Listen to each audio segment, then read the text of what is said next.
Hello friends, welcome back to Gyan Sagar. My self प्रेरणा दशरंती और आज हम लोग डिस्कस करेंगे सेमेस्टर 3 का एसकेएम यूनिवर्सिटी का सेमेस्टर 3 का माइनर पेपर, ठीक है, इंग्लिश। ओके, तो जैसे कि हम लोग को पता है पासिंग मार्क्स 40 है और फुल मार्क्स कितना है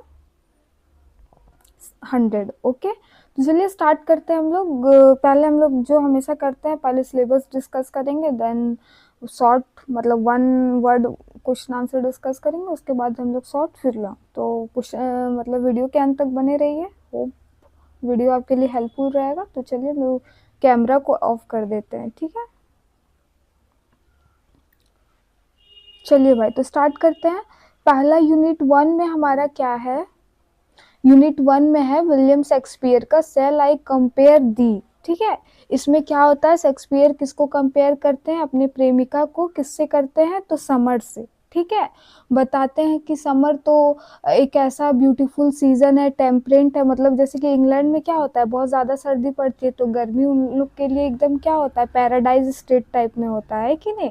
तो वैसे ही, तो फिर भी इतना उसके बारे में बता के फिर बोलते हैं कि ये सब तो गर्मी का दिन बीत जाएगा, लेकिन जो तुम्हारा ब्यूटी है, जो तुम्हारा इटर्नल ब्यूटी, वो क्या रहेगा, सदा के लिए रहेगा। और अपने ये पोएम के थ्रू बताते हैं, ठीक है। तो उसी को हम लोग को पढ़ना है।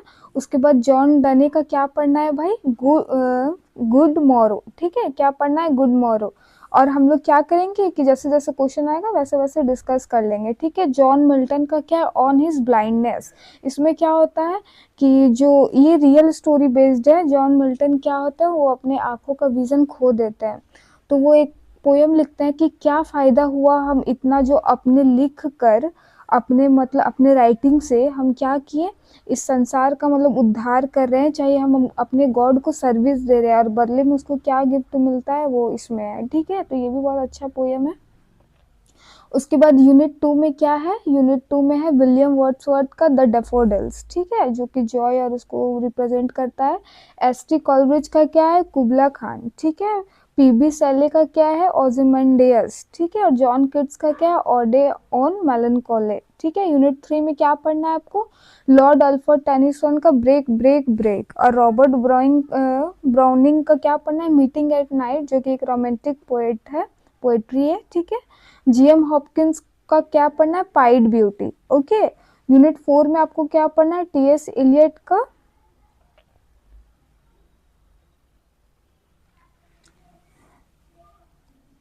गैरोनेशन। और उसके बाद डब्ल्यू.बी. इट्स का क्या, द सेकंड कमिंग। और विल्फर्ड ओवन का क्या पढ़ना है, फिटिलिटी, ओके। तो चलिए हम लोग एक एक करके पहले शॉर्ट को करेंगे। आप लोग को तो पैटर्न याद होगा, ग्रुप ए में आपको 5 ठो पूछता है, फिर 5 नंबर का आपको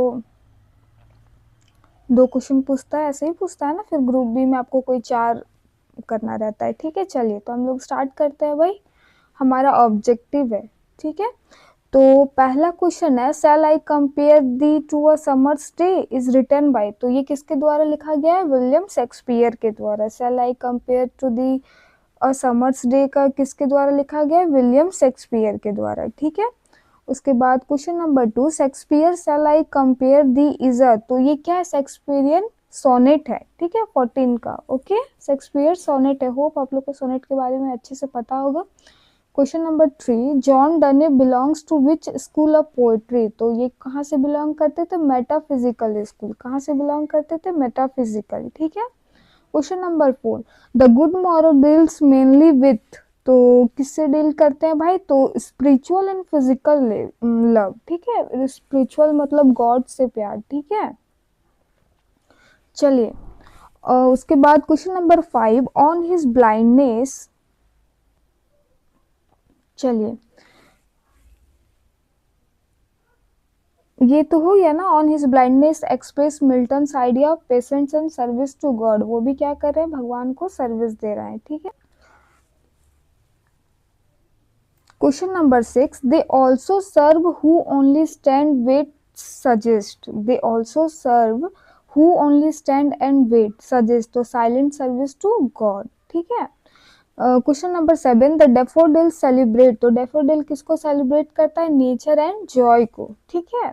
question number 8, William Wordsworth is a poet of. तो ये क्या है, रोमांटिसिज्म, ठीक है, ये रोमांटिक पोएम लिखते हैं। चलिए question number 9, Kubla Khan is based on, तो अ ड्रीम ऑफ विजन, किसमें बेस्ड है, तो अ ड्रीम ऑफ विजन पे, ठीक है। क्वेश्चन नंबर 10, ओzymandias हाइलाइट्स द थीम, तो किसको, ये किस थीम को हाईलाइट करते हैं भाई, तो ट्रांस साइंस ऑफ पावर, ठीक है, किसको करते हैं, trans science of power, science नहीं है सीन्स है, ठीक है, ट्रांसियंस। चलिए, John Keats believe the beauty is, तो जॉन किट्स क्या बिलीव करते हैं, तो ब्यूटी क्या होता है, इटर्नल होता है, जिसको कभी कोई खत्म नहीं कर सकता है, ठीक है। Question number 12, odd on melancholy discuss, तो क्या करते हैं ये लोग, डिस्कस द को एग्जिस्टेंस ऑफ जॉय एंड सोरो, तो जॉय है तो खुशी है, तो क्या है, दुख भी है। Question number 13, Tennyson's break break break expresses, तो ये क्या करते हैं, पर्सनल ग्रीफ को, ठीक है। Question number 14, meeting at night is about, तो क्या है, romantic love, okay. Question number 15, Hopkins used which poetic technique, तो ये क्या करते हैं, स्प्रिंग रिदम का टेक्निक को यूज करते हैं, ठीक है, ये भी टाइप है एक। 16, पाइड ब्यूटी प्रेजेस, तो किसको प्रेज करते हैं भाई, तो गॉड्स क्रिएशन को, ठीक है, प्रेज करना, उत्साहित करना, ठीक है, बढ़ावा देना, ठीक है, God's creation.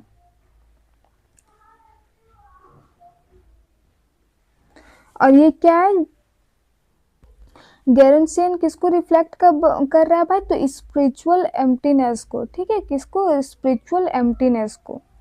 Question number 18, the second coming predicts, the second coming किसको प्रिडिक्ट करता है, चॉज एंड डिस्ट्रक्शन को, ठीक है। आप लोग पोएम पढ़िएगा तभी आपको अच्छे से समझ में आएगा। Question number 19, Wilfred Owen is known as, तो ये क्या, किस एज ए, और किस नाम से जाने जाते हैं भाई, तो वॉर पॉइंट, ठीक है, वो ऐसा लिखते हैं कि इसमें वार हो जाएगा, समझे। फ्यूटिलिटी क्वेश्चंस, तो किस पे करता है, द पर्पस ऑफ वॉर पे, तो क्या रहा होगा वॉर का पर्पस। चलिए अब हम लोग शॉर्ट आंसर करेंगे, ठीक है। क्वेश्चन नंबर 1 है, explain the theme of shall I compare thee, तो इसका थीम क्या है भाई, तो चलिए एक बार हम लोग पढ़ते हैं फिर समझते हैं। Shall I compare thee to summer's day, ये हमसे पूछ रहा है क्या हम इसको कंपेयर कर सकते हैं। Is one of the most famous sonnet by the central theme of the poem is immortality of love and beauty, immortality का मतलब वही होता है इटर्नल, जिसको कभी, जो कभी खत्म नहीं होगा, अमर है, ठीक है। तो ये किसको प्रमोट कर रहा है, तो लव और ब्यूटी को, ठीक है। तो Shakespeare compares his beloved to a summer's day, और अपनी ये प्रेमिका, अपने प्रेमी वन को किससे ये कंपेयर करी, गर्मी के दिन से, ठीक है। But soon declares that the beloved is superior to summer, और उसके बाद वो लास्ट तक, पोएम के अंत तक, कंक्लूजन तक पहुंचते पहुंचते वो क्या बताते हैं कि जो मेरी प्रेमिका है वो समर से भी क्या है, सुपीरियर है, ठीक है। कैसे सुपीरियर है भाई, समर इज टेम्पररी, समर क्या है, हम लोग को पता है चेंज होते रहता है सीजन, टेम्पररी है, रफ है एंड अनप्रिडिक्टेबल है। अनप्रिडिक्टेबल क्यों बोला है भाई, क्योंकि तुरंत अभी हम लोग को गर्मी बर्दाश्त हो रहा है, तुरंत 12 बजे बज जाएगा, फिर तुरंत बहुत ज्यादा गर्मी लगने लगेगा, है कि नहीं, मतलब हम लोग को पता नहीं होता है कि कब क्या हो रहा है। रफ क्यों बोला गया है, क्योंकि इस टाइम हम लोग को पता है जो खेती होती है इतना धूप पड़ जाता है कि वो लोग मुरझा जाता है, कभी कभी उठता नहीं है, तो इसके लिए, ठीक है, रफ विंड चलता है, इसका कहने का मतलब है। Whereas the beauty of the beloved is constant and eternal, और यही इसका, इनका जो प्रेमिका है उनका प्रेम क्या है, कांस्टेंट है, और क्या है, इटर्नल है, उनका जो सुंदरता है, उनका जो ब्यूटी है कि नहीं। उसके बाद देखिए, the poet argues that physical beauty fades with time but poetic expression can preserve beauty for ever.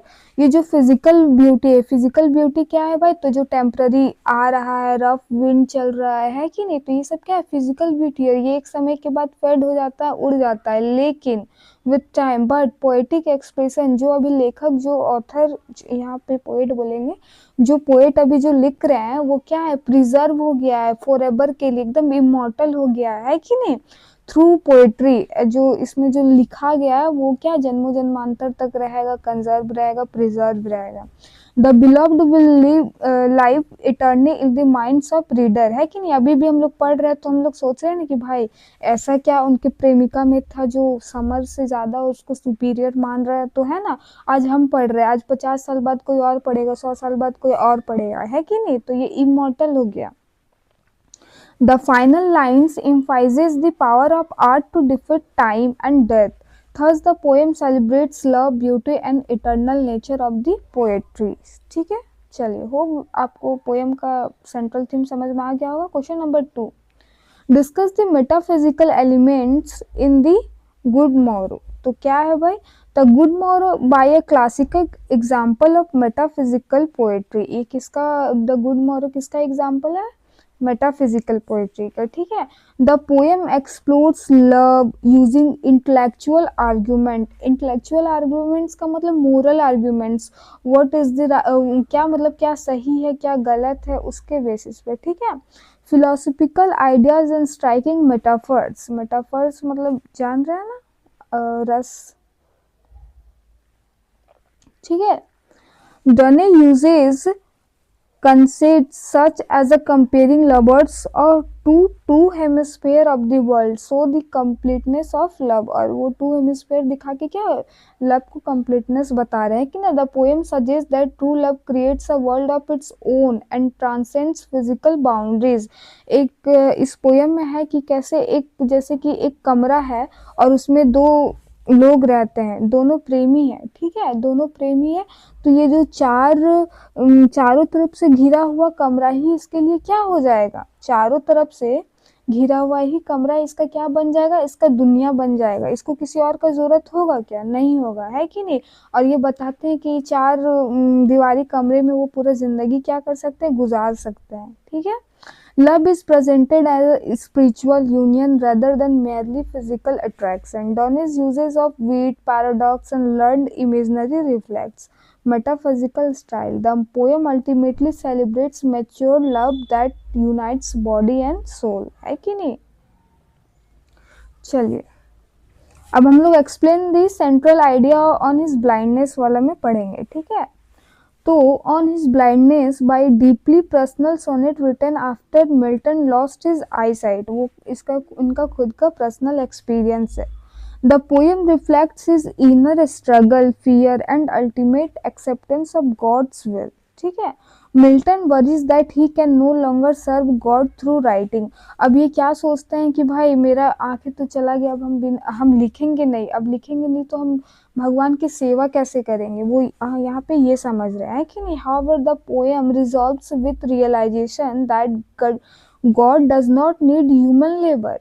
और ये बाद में लिखते लिखते वो क्या किस कंक्लूजन में पहुंचकर क्या रियलाइज होता है कि गॉड को तो हमारा जरूरत ही नहीं है, हमारे काम का भी उनको जरूरत नहीं है, तो किसका जरूरत है भाई।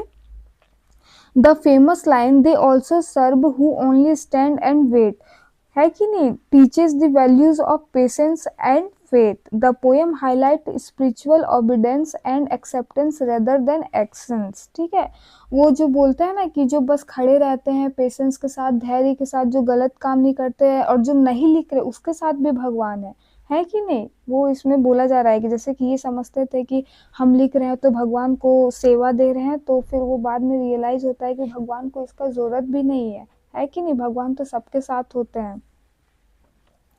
चलिए how does Wordsworth present nature in daffodils, तो कैसे प्रेजेंट करते हैं भाई।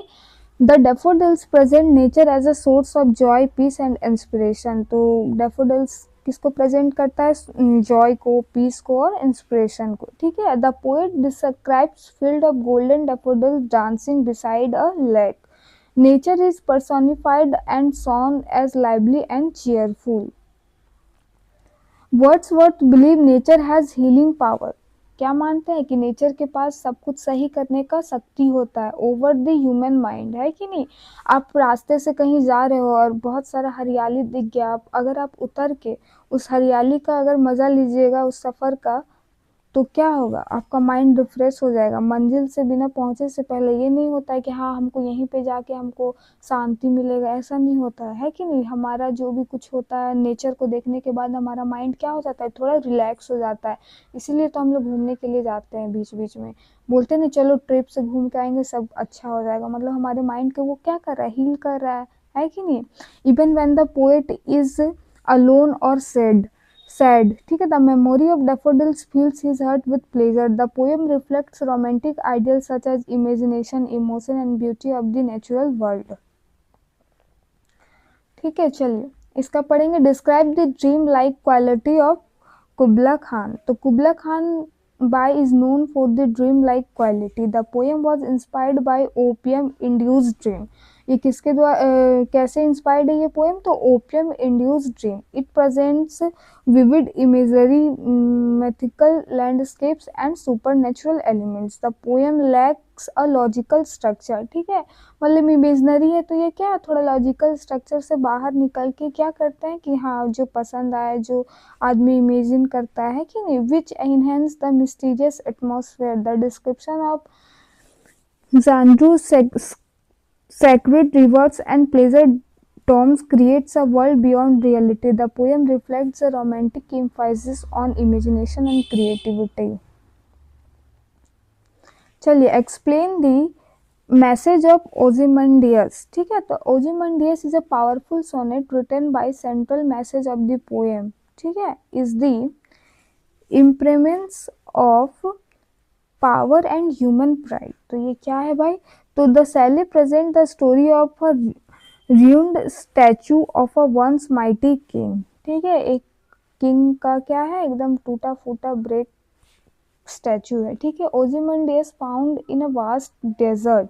ठीक है, the statue lies broken with only its leg and shattered face remaining one. और ये क्या कहाँ पे मिलता है, डेजर्ट में। ठीक है, उसके बाद विथ ओनली लेग्स, खाली उसका पैर रहता है। On the pedestal are the proud words of the king claiming his greatness and warning others to despair at his achievement. However, the surrounding emptiness and ruin exposes the irony of those words. Time has destroys both the king and his empire, proving that no power is eternal. मतलब उस time का जो वो king था और जो उसके पास power था, वहाँ जो इनग्रेड था, जो लिखा हुआ था, उस सब से भी ज़्यादा वहाँ पे क्या पावरफुल दिख रहा था, तो टाइम जब पार हो जाता है तो क्या होता है, पावर भी आपका खत्म हो जाता है। सब क्या है, समय का खेला है कि नहीं। The poem criticise arrogance, tyranny and blind pride. Shelley suggests that nature and time are far more powerful than any ruler। और जो समय से बलवान कुछ भी नहीं है, कोई भी एम्पायर नहीं है, ना कोई किंग है कि नहीं। The poem serves as a warning to all rulers that their power will eventually fade and only humility has lasting value. तो क्या होगा, उनका जो पावर है वो भी क्या हो जाएगा, ख़त्म हो जाएगा, लेकिन जो अपने वो वैल्यूज़ बना के रखेंगे, जो हवा वाला प्राइड नहीं रहेगा, तो वो क्या होगा, उनके अंदर इमॉर्टल हो सकता है कि नहीं। Question number 7, discuss kids philosophy and ऑडे and melancholy. In ऑडे and melancholy present a deep philosophical view of sorrow and Joy. ठीक है, दोनों दिखाता है। Kids argues that melancholy is an essential part of human experience and can not be separated from happiness. Unlike traditional ideas that encourage escape from sorrow, kids advises reader to embrace melancholy fully. The poem suggests that beauty, pleasure, and joy are temporary, and because of their fleeting nature, they are always accompanied by the sadness. Kids uses vivid natural, मतलब यही बता रहा है कि दोनों हमारे जीवन का ही क्या है, पहलू है कि नहीं।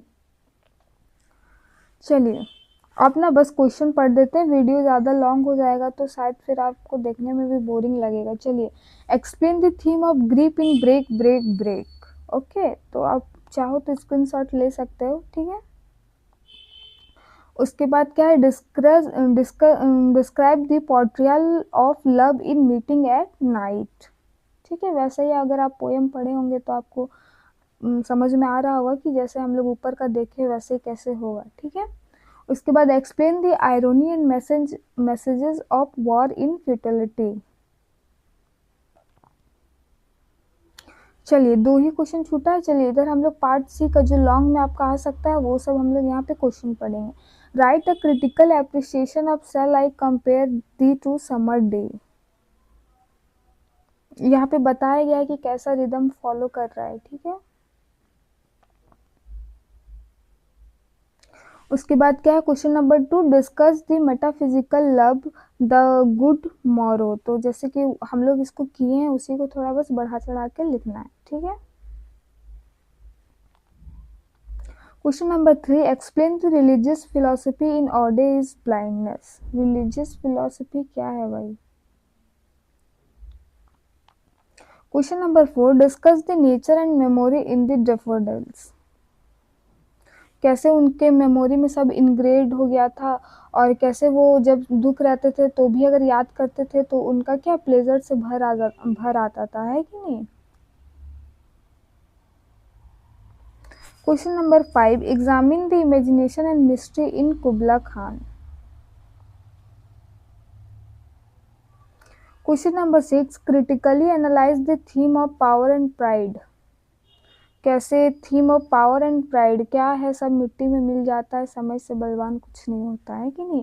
Question number 7, explain the concept of melancholy in kids और द मेलनकॉली। तो इसमें क्या है, अगर सुख है तो कहीं ना कहीं दुख भी आएगा ही। Examine grief and loss in break break break. Question number 9, discuss romantic passion in meeting at night.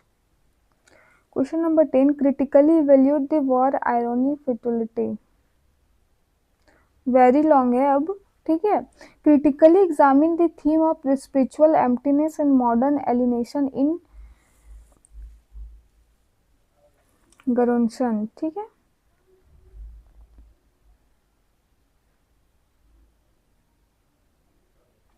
Question number 12, discuss the apocalyptic vision and symbolism in the second coming. Question number 13, critically analyze the Wilfred Owen's Futility as an anti-war poem. Question number 14, write essay on Pied Beauty as a religious poem.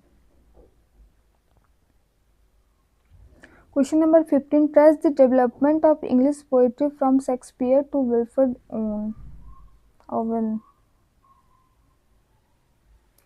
चलिए इतना ही था। अगर आपको ये PDF चाहिए तो ये आपको कहाँ मिलेगा भाई, तो ज्ञान सागर ऐप में मिलेगा। कितने में मिलेगा, जस्ट ओनली 60 रुपीज़ में। और कब तक मिलेगा, तो अप टू, अभी आप सेमेस्टर 3 हो ना, अप टू 8 सेमेस्टर तक मिलेगा। ओके, तो अगर आप चाहो तो बाई कर सकते हो, अदरवाइज आप स्क्रीनशॉट लेके जैसा आपको अच्छा लगे आप वैसे पढ़िए। Thank you for watching, have a nice day, all the best for exam.